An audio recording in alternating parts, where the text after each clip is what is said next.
Alright guys, here's the next one. It took a pretty hard hit right here in the right front. Gonna be replacing the fender and probably blend the paint into the door. Somehow miraculously the hood made it. Didn't get any damage at all. Rolled the bumper in a little bit. We're gonna try to save that and just push it out. And it broke the tabs that go through the bumper in this cover here. I'm gonna try to do something there to save it. For the most part, it's just the fender. They actually had the upper control arm replaced right when this happened so they could keep driving it. And I just heard about this maybe a couple weeks ago. This may have happened months ago, I'm not sure. Just left it off. I got here for 2.5 weeks. He's going to be taking this thing to Colorado as soon as I'm done with it, so I've got to get that thing done by that time frame. Gonna have to replace the stripe too. Put a handle in here. This is broken, so I'm just gonna go ahead and put a handle in it while I've got it out doing the paint job. Already took off the cover here for the end of the cowl and the antenna, and threw that in the truck. Next thing is going to be getting the fender out of there, but I'm probably gonna have to start with the headlight and the grill, get that out of the way, and then maybe even start pushing the bumper out first so that I can get to these bolts behind here for the fender and try to get that inner fender out of there. It actually mounts from here in, so it missed all that. Still can't believe the hood didn't get any damage at all. I'm gonna do what I can with it. It's got a lot of other damage around it anyway. This whole bed panel's shot.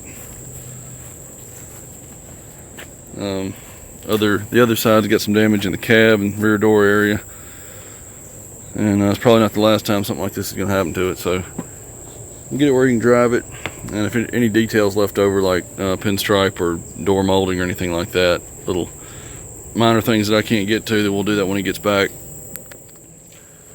I'll be back in a minute when I get the gotta get the headlight and fender liner and all out. May have to pull the wheel. Okay, I've gone ahead and got the fender off. I didn't have to pull the grill after all. I just was able to. This was already popped out actually, so I just held it out of the way, pulled the bolt out of the front of the bottom front of the fender down in there into this aluminum frame, radiator support, and just pulled the fender out this direction and back. You can see the damage now. Put this tape over here to keep the water out. It was getting in the blower cavity. I was sitting outside. I've done what I've done. As you can see here, I've done all outside because I've got some lights right outside in the eave there that shine down on the truck. So I was able to just do it in the driveway without having to move cars around. But this part here needs to come out probably 1 inch. The water was going straight into here. There's this cover that goes over this hole. Apparently they use this cowl panel for a few different cars, but this panel was glued over here to seal it off. And of course it broke the seal there, so all the water coming off the windshield was going down in here and dripping into the truck, and the carpet all down in here is damp. It's drying out now, but I laid that tape over the opening here where it could still, water wouldn't pool here, it could still run off the tape down into this area and run out of the side. And there's a plastic piece that goes in here with a weighted baffle so the water can run out, but it'll keep it sealed. So I got that ordered, and we'll get that next week. Main thing I'm trying to do now is pull this out, and this is where you really need a frame machine to be able to grab this flange. You can't grab this one because it's just spot welded onto the surface. You'll just rip this piece off if you try to pull this. So you really need to grab right in here, pull out, and move over here and grab this with a boltable clamp from Mo-Clamp. But I don't have any of that. I'm going to try to do this with my vice grips and my slide hammer, see if I can get it to move. If I can't get this to move, I'm going to cut these spot welds off the outside. Let's see. 1 there, 2, 3, 4, 5, 6, 7, and probably that 8th one there. And then cut the panel out along here where I can leave myself enough access for an easy spot to weld the seam back up. Cut it across here, and then cut it through here, and that'll be able to free this piece up off the top. And I can straighten everything out and straighten that up off the truck, put it back together and weld it, but I'm going to try to leave the welds if I can. Alright, I had to stop recording, had a call come in, had to take. I've got the air box here, or the top to the air cleaner here, just hooked up so that I could drive it in the garage here. I'm going to take this back off out of the way. I just slid it back over the throttle body, plugged in the mass air sensor so I wouldn't set a code for that being open. But that clip's into two clips on the inner fender. I had to take those off. This thing's got probably 10 or 15 clips in it, and that cable ran through these two little retainers, and was able to just drop that right out. Fender's pretty simple, straightforward. Just had several bolts in it. Had one up here, one in the front. It had a bracket that goes from here, it curves over to the side. Took those out of that bracket, got it out of the way. There's a bracket that comes off these two holes and comes up, or comes down and out, excuse me. And 2 bolts in that, then the 2 in the back, and 1 underneath the bottom. And of course there's a big bracket in here, which is this one. Bolts to the firewall, it buckled it, so I got a used one coming for that. And I actually bought a new right side battery tray, even though it doesn't have a battery on this side. I bought a new one of those, but it came in, based on part number, it came in, it was wrong. A lot bigger, different shape. And that really just needs to be straightened out. I'm going to turn it over and just straighten the bend out of it. It's not being used, it's just there as a brace. As long as I get it to fit back in there, it'll be fine. This is the one that came off the side, right here. Fender bolts into that. But that's got to be out of my way so I can straighten all this. And I can get a slide hammer back in there with a hook. And I've got a hook that might reach in here. There's one that Morgan sells. It's called a frame hammer attachment that I tried to get in time to do this, but they couldn't get it to me in time. By the time I realized I needed it. So I'm going to use my slide hammer hook and my vice grips to try to get this out. If I can't get it out, I'm going to cut the top piece off. Then at that point I can get a hammer in here and slide hammer to straighten it all out. And I'm not going to worry too much about the finish out here. I may end up just when I get it straight, may have just sanded it and repainted it, but I'm not really going to go too crazy with body filler and all that kind of stuff in here. Trying to get it perfect. You can really only see about this area of it once it's all put together anyway. But I'm gonna do the best I can with it to save this thing. This would be totaled if it had been claimed on insurance, because this piece here goes up and makes a flange for the step flange for the glass to bond to it, and it goes back down into the dash, and it's seamed about halfway down its height. So it's not like it just stops here at a flange and you can take the windshield out and cut it off. It goes way back in behind the dash. So there's no way I'm cutting that out. And this piece here, if you want to take this out and replace that bottom plenum section all the way across, it's welded to the firewall all the way across. You have to pull the engine out to do that or lift the body up. We're not going to go there on this one. But I am going to have to knock that in a little bit, straighten this up. But this is the main issue. You got to get this back out where the bracket will match up to it. We'll go ahead and start on that and see if I can get anything out with the slide hammer. Alright, I've got my spreader stuck in there with a block of wood. That way, if I put some upward pressure on that, it'll be forcing it up, which will also force it out at the same time, since it's bent downward. So as I push up, it'll try to push the flange out that I need to pull. So I'm going to put some pressure. Put some pressure on this spot here and lift it. I actually need to lift it a little bit to get this further in. And once I get it all the way into the corner of that opening, I'll put some upward force on it. So while I pull out with the slide hammer on those vice grips, you can see those vice grips right there. While I pull out with the slide hammer, that will be assisting me getting it out. So I'm going to go ahead and put a little pressure on the spreader there, and I'll get the slide hammer on the vice grips.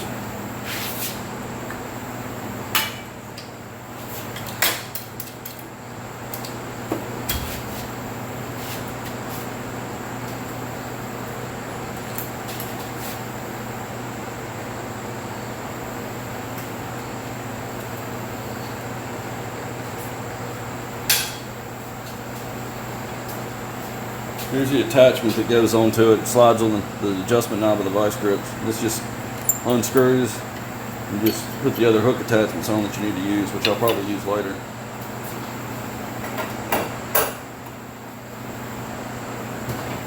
I'm going to have to adjust the knob a little bit. I'll be right back when I get ready.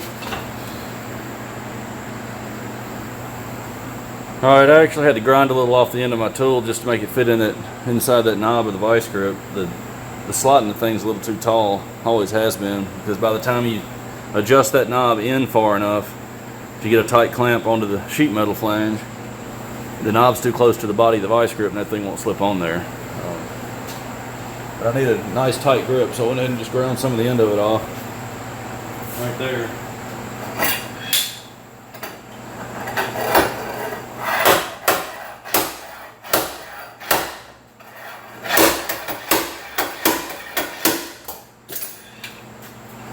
Alright, let me reset.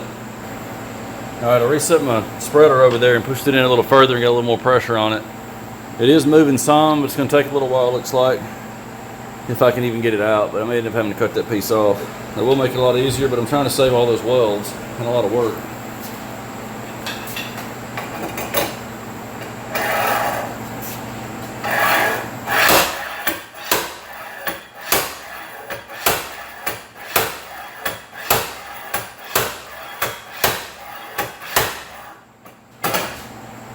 Alright, it's coming on out. I think it's going to work. I've got it a lot straighter than it was. I can't really set you up where I'm situated here to see it, I don't think. No. So while I've got this pressure on this right here with the spreader, I'm going to tap this down with a hammer. And that'll lay some of this down. And that'll put some pressure on this kink over here. And then I'll pull out some more with a little added pressure on the spreader. Alright, I got a decent shot here, I think. Forgot to mention, I've got the battery disconnected just so I'm not jarring anything. They may have an airbag sensor. I'm pretty sure these are on the front frame rails behind the bumper. But I don't want to jar anything that is sensitive to a shock. I'm going to start tapping this down. I'm going to try the light. Well, it's a heavy body hammer. I'm going to try that first before I go to the 3 or 4 pounder here.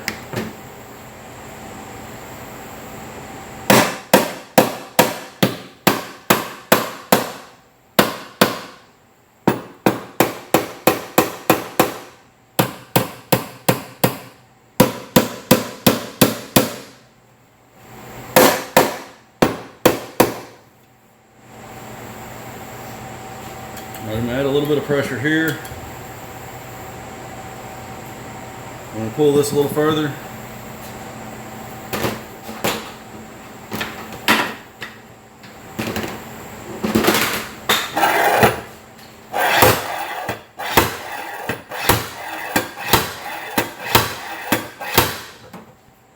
That might be all I can get out of that spot. I may have to try to get over here, but this may prevent me from reaching this. I may have to come over here to the corner, pull it out a little bit, and then put a block of wood behind here and get my hook to go in here and pull against that block of wood. I don't want to pull a bunch of high spots in the inside of this plenum. I'm gonna reset my vice grip, and I may have to go get that other hook.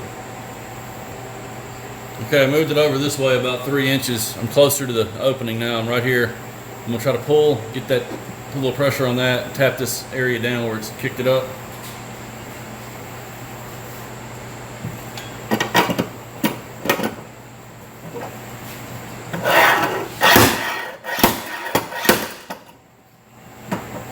Alright, it's starting to slip. Tap this down.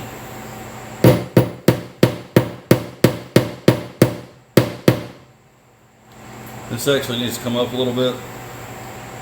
I think I may have done all I can do right now with the vice grip. I need to knock this down some so I can maybe grab this flange right here.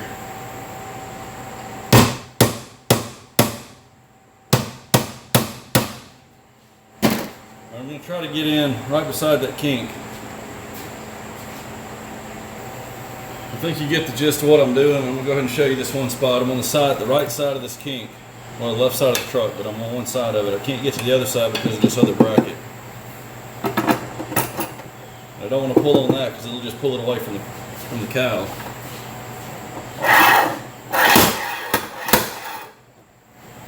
I'm going to have to reset. It's not quite tight enough.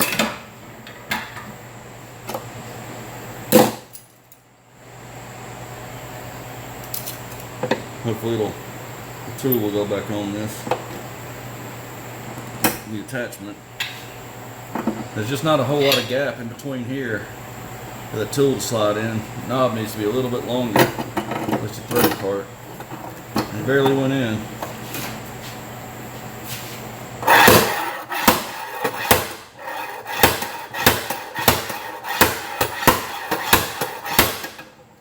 That's all I'm gonna be able to do with this. It's tightening up on me. Let me get something else going here. Alright, here's where I am now. I'm just trying to get these steps in it here back straight. Main thing now is I'm going to go behind here with the maybe with the spreader or the hook and just try to lift this right here a little bit. And I've got to work this kink here out and this kink, and then try to get this up slightly. I'm going to continue working on it, and I'll be back when I got it as close as I'm going to get it. Alright, here's a quick update. I put 2 extra bolts. These aren't the bolts that go in here, since I didn't want to damage those. I was able to clamp the vice grips on those and pull this section out, and I've just dollied this flange right here straight and flatten some of this out. Next thing I'm going to do is same thing here. I'm just going to put a nut. Here's the 2 that were on there, these 2. I've got another one that fits just so I don't damage the originals. I'm going to grab that with the vice grips where the vice grip handle comes out this way, and I'll pull with the slide hammer this direction. That'll allow me to clear the grill area, and also pull back out this way since it rotated it in that way. I want to pull it this way. This is slightly in, just visually I can tell it's got to be in some. There's a bump in it right here, so it pushed in on that pretty good and rotated this out. So once I get this pulled, I'm going to pull probably all 3 just a little. This one looks like it might be okay, but I may pull that after I pull on these 2. And then on this one, I'm going to put a block of wood on here with the nut off, knock it in. If I have to, I'll take the nut off and slip a socket over the stud to protect it, and I'll knock it in this area if I have to, so I don't damage the threads on it. And that area right there where the spot weld is will have to be knocked in. You can see it's pulled out. And I'm just going to leave this for last. Once I get all that in there straight, I'm going to work on this. Alright, I think I'm done. I've got this. Ended up knocking this out with a board. Just put a board back in here. I was just real careful with the glass. I had to blanket over the glass in case I bumped it, but I had that in there and just knocked it all out. That frame hammer attachment would have been amazing in this situation. I'm just going to go ahead and buy one and have it here for next time that I run into something like this. As you can see down in here, knocked it out here, and I flattened all this out with hammer and dolly. It actually, when I pulled this out, this actually kinked over here. So once I got this out and flat, I was able to flatten this back out. I've got this area back out, this flange straightened up, this is straight now. I've got this part knocked in. I pulled these 3 out with a slide hammer and a nut on it, and this one I just knocked in, and it went right back in place right here. There's a little bit of some hammer marks in here. After I knocked it out on the inside, I went through with hammer and dolly and just flattened this out. But there's enough wrinkles and stamping marks and things in this that I'm just gonna lightly sand this, and I need to put some epoxy back in this area where these welds are, because I'm sure the finish broke off in there a little bit between the welds. Just inject some epoxy around this and let it run out, and I'll wipe it down and scuff it real good, and just spray some gold over into here with some activated base coat. And I'm going to clean the inside real well before I do anything. That way when I get done, I can spray cavity wax all in here and all back in this edge where I use the pliers and the hammer and dolly. Just recoat inside this plenum. I'm going to go ahead and inject some epoxy in here. I went ahead and took the foam. There's like a foam seal between these panels here. I went ahead and just brushed it out right here so I can reseal it. I'm just going to put some epoxy, brush in epoxy right there, cover the metal up, and I'm going to put some, also spray some over this bare metal, but just re-seam seal this with some seam sealer once I've got it coated. I don't think I have any bare metal seam sealer. If I do, I'll just put it straight over that, and then I'll epoxy the rest of it that's exposed. The main thing I need is just to flood some through here to let it run, and back in here let it run around these welds. Then I'll spray some over here after I get some seam sealer. If I've got some bare metal, if not, I'll do it after. And then wipe the inside out real good and get it clean for some cavity wax once I've done the paint. And I'll wait till I get the fender here. I'm going to pick it up here in a couple hours. Wait till I know it fits and everything before I do any of the paint work. But that'll be the next thing, is fitting the fender in here. Gotta make sure I've got this in the right place, that bracket will match up, which I don't have, but I can always adjust that a little. Wait on that bracket to come in that comes off the firewall, and this one I do have. So I can at least get the fender up here with this bracket bolted back in here. Bolt that in, make sure I've got these hinges in the right place. I've already straightened those up. And if everything's fitting to the door and up here in this area, and it matches up to the radiator support, I can always adjust this just a little bit to match it when the bracket comes in. I'm gonna go ahead and clean this out, get all the dirt. I washed it all out, but I'm gonna go ahead and get the rest of the dirt out and blow the junk off of here, or vacuum it out. It's been collecting in the screen. There's a blower down there. Have it clean and ready to cavity wax after I paint. But I'm head on to get the part in just a minute and the paint, so I'll be able to trim out the inside of it, at least get it on here, and if it fits, I'll pull it back off, trim the inside with the gold, and then while I have the gold out, do some of this, and then get that ready to go, put the fender back on and leave it. I'll be right back.